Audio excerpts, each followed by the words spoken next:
tout le monde, j'espère que vous allez bien. Je vous retrouve aujourd'hui comme tous les lundis pour une nouvelle vidéo.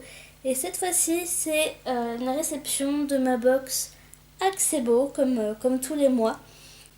Donc aujourd'hui pour la box du mois d'avril, j'ai pris que le sac, hein, j'ai pas pris le carton complet dans lequel, qui contenait le sac, dans lequel il y avait le sac. Et je vais vous montrer un par un les produits. Donc là je vais d'abord vous montrer tous les petits goodies qu'on m'a envoyés. Alors il y a pas mal de marque-pages, enfin en tout cas je crois qu'il y en a 3, quelque chose comme ça. Ouais, il y en a 3. Alors, un marque-page des éditions Bleu Pétrole. Un marque-page très très joli comme ça, qui est de Bang Ediciones, donc certainement une maison d'édition espagnole, je sais pas trop.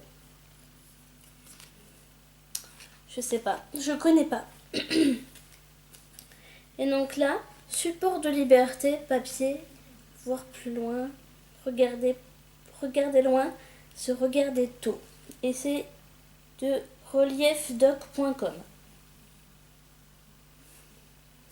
Donc c'est surtout des marque-pages publicitaires. J'ai reçu un petit prospectus, alors je ne l'ai pas déplié en entier. Enfin, parce que c'est plutôt un livret en fait. Je sais pas que c'était un prospectus, mais c'est surtout un livret sur le nucléaire. Qu'est-ce que c'est et certainement les solutions. Changeons d'air, sortons du nucléaire. Donc oui, les solutions alternatives au nucléaire. C'est un peu écolo, mais bon. Moi, c'est pas mon truc, mais bon. Chacun ses goûts. Hein. Et il y a une espèce de grande affiche comme ça.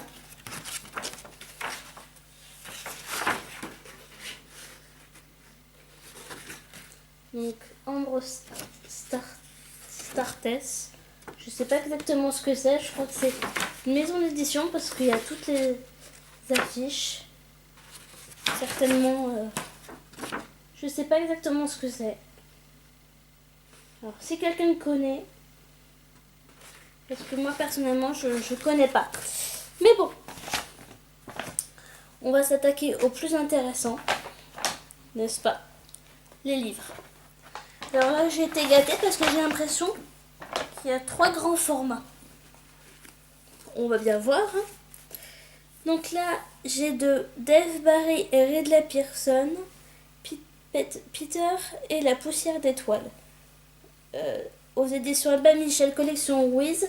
Alors si vous vous souvenez, j'ai reçu l'horloge du temps, que je vais d'ailleurs pas tarder à sortir de ma palle. Et c'est exactement dans la même collection et les mêmes éditions. Donc, comment Peter est devenu Peter Pan? Ok. J'ai envie de dire génial, parce que j'adore l'histoire de Peter Pan. Déjà fan de Disney, vous allez me dire, Peter Pan, ça vient pas de Disney à l'origine, hein, comme tous les Disney.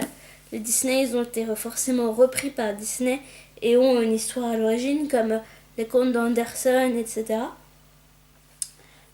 Personnellement, je n'ai pas lu le conte original de Peter Pan, mais j'aimerais beaucoup lire le conte et savoir un peu d'où il vient, etc. Et comment Peter est devenu Peter Pan. Orphelin des rues de Londres, Peter est embarqué de force sur le Neverland, un navire miteux convoité par le cruel pirate Black Stash. À bord, la jolie Molly lui confie le secret du Neverland.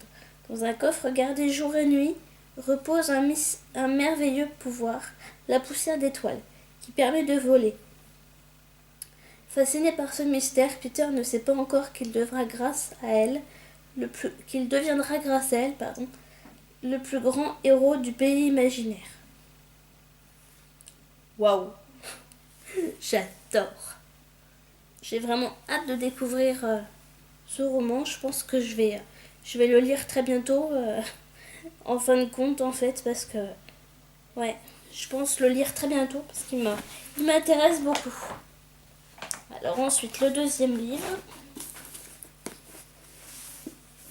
de Marie Rutkowski, Les Chroniques de Chronos, le cabinet des merveilles. Toujours aux éditions de Michel et collection Wiz. Et là, la couverture est en relief, enfin le titre est en relief. Et vous avez une espèce de montre à gousset avec tous les rouages, style un petit peu steampunk. Toujours, j'adore toujours ce style et c'est très intéressant. Les voyages sont plus dangereux qu'on ne l'imagine et les quêtes plus périlleuses qu'on ne le croit. Petra Chronos a une vie simple et heureuse, mais pas ordinaire. Ainsi, sa meilleure amie est une araignée mécanique prénommée Astrophile, qui vit dans sa chevelure d'où elle donne des conseils sarcastiques. Son père, Mikhail Chronos, je ne sais pas exactement comment on prononce, désolé si j'écorche, a la faculté d'influencer les métaux. C'est d'ailleurs pour cela qu'il a été emmené à Prague sur ordre du prince Rodolphe, mais lorsqu'il revient aveugle, Petra se pose 1000 questions. Qu'a vraiment pris le prince en volant les yeux de Mikhail Chronos pour lui savoir à lire à Prague, puis au château du prince, jusqu'au cabinet des merveilles s'il le faut, là où le souverain garde précieusement ses plus grands trésors. Il faudra que je regarde si c'est un tome 1, parce que si c'est ça, j'ai bien envie de lire la suite. Ça donne vraiment, vraiment envie. Et le troisième est un tome 1 apparemment. Tourmente au Vatican de Pierre Bru. Les arcanes de la papauté. Édition Les Deux Encres. Tome 1. Donc, alors qu'il entreprend des travaux dans sa nouvelle résidence secondaire aux Arcs, petit village dans le Lot, Marc Delprat, archéologue de renommée, fait une découverte extraordinaire. Mais quel secret vient-il de pénétrer? Et qui sont ces personnages si puissants et cet ordre religieux entre les mains desquels il se retrouve et se croit tout permis? Séquestration arbitraire, violence et même mise à mort. À travers un récit haletant, le héros va finalement percer un lourd mystère, une énigme millénaire qui conduit immanquablement à la papauté. Il nous donne aussi par là l'explication jusqu'alors inconnue des Vierges noires si nombreuses dans le sud de la France. Mais que faire d'une telle révélation? Dévoiler au monde l'inoubliable, que faut-il qu'il échappe à ses ravisseurs? Moi, je connais pas du tout. De toute façon, je vais vous dire ça à chaque fois, parce que le principe de cette box, je vous le rappelle, est de découvrir justement des auteurs et des livres qu'on connaît peu, du fait qu'ils viennent de maisons d'édition pour la plupart, des toutes petites, donc très peu connues. Édition Les Deux Encres, je ne connaissais pas. Bon, Albin Michel, je pense que tout le monde connaît. Mais pour le coup, là j'avoue, par rapport à la box du mois de mars, c'est plutôt une réussite. Et donc on termine avec Miroir de l'art, le meilleur de l'art d'aujourd'hui.